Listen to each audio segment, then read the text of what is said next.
Honourable speaker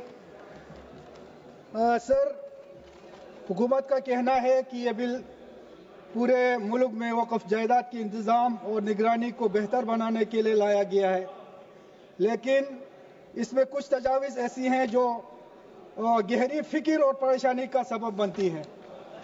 ये तजावीज़ सिर्फ मुस्लिम बरादरी की मजहबी और तहजीबी वरासत को मुतासिर नहीं करेंगी, बल्कि आईनी हुकूक और मजहबी आज़ादी पर भी सवाल उठाती है। स्पीकर सर, इस बिल के तहत मरकजी वक़्फ़ कौंसिल और रियासती वक़्फ़ बोर्ड में गैर मुस्लिम अफराद की तकर्री की तजवीज़ दी गई है। ये सिर्फ एक इंतज़ामी तब्दीली नहीं बल्कि एक आईनी सवाल भी उठाता है। वक़्फ़ जायदाद इस्लाम की मजहबी रवायात से जुड़ी हुई है। मस्जिद, दरगाह और वक़्फ़ बोर्ड के तहत चलने वाले दूसरे मजहबी इदारे हमेशा मुस्लिम बरादरी के ज़ेर इंतज़ाम रहे हैं।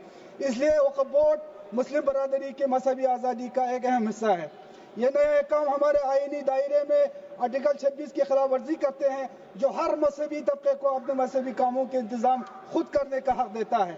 अगर गैर मुस्लिम अफराद को वक़्फ़ बोर्ड में शामिल किया गया तो ये मुस्लिम बरादरी के मजहबी हुकूक में सीधी मुदाखलत होगी।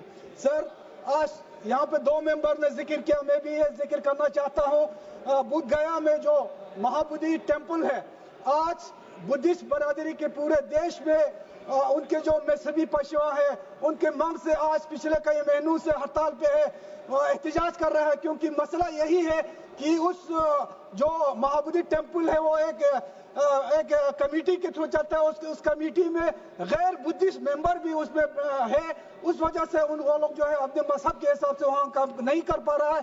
इसलिए पूरे देश के बुद्धिस्ट जो है आज एहतजाज पे है, और यही मसला आने वाले दिनों में अगर ये वक्फ बोर्ड में गैर मुस्लिम लोगों को अगर रखा जाएगा तो ये मसला जो है इसमें अभी आने वाला है। इस बिल में एक और अहम और परेशान कुन तजवीज़ वक्फ बाई यूजर के उसूल को खत्म करना है। पहले जो जायदाद लंबे अरसे से मजहबी या फलाही मकासद के लिए इस्तेमाल हो रही थी, इन्हें वक्फ का दर्जा दिया जाता था। आज मुल्क में 50% से ज्यादा वक्फ जायदाद वक्फ बाई यूजर की तहत तस्लीम शुदा है, जिनमें से ज्यादातर अनरजिस्टर्ड हो सकता है। लेकिन अब इस निज़ाम को ख़त्म करने का तजवीज़ है, जिससे बहुत सी जायदाद जो मुस्लिम बरादरी के मजहबी और समाजी कामों के लिए इस्तेमाल हो रही है मुतानिज़ा हो सकता है, डिस्प्यूट हो सकती है। जो जायदाद 100 साल 200 साल या इससे भी ज्यादा अरसे से मजहबी कामों के लिए इस्तेमाल हो रही है, अब वो कहाँ से रजिस्ट्रेशन करवाएंगे? सर, इस बिल के तहत अपने ही जायदाद को वक्फ करने के लिए जो 5 साल की मजहबी इबादत लाजमी करार दी गई है, क्या ये आइन के आर्टिकल 25 के खिलाफ वर्जी नहीं है, जो कि हर शख्स को मजहबी आज़ादी का बुनियादी हक देता है? आज जो काम वक्फ ट्रिब्यूनल का है, इसे हटाकर इस बिल के तहत सारे इख्तियारात डीएम या रियासती हुकूमत के किसी सीनियर ऑफिसर को दिए गए हैं। सर, वक़्फ़ में इस्लाहात करने के बजाय हुकूमत इसे मुकम्मल तौर पर ख़त्म करना चाहती है। वक़्फ़ एक मजहबी और फलाही इदारा है जिसका इंतज़ाम सिर्फ मुस्लिम बरादरी के हाथ में रहना चाहिए।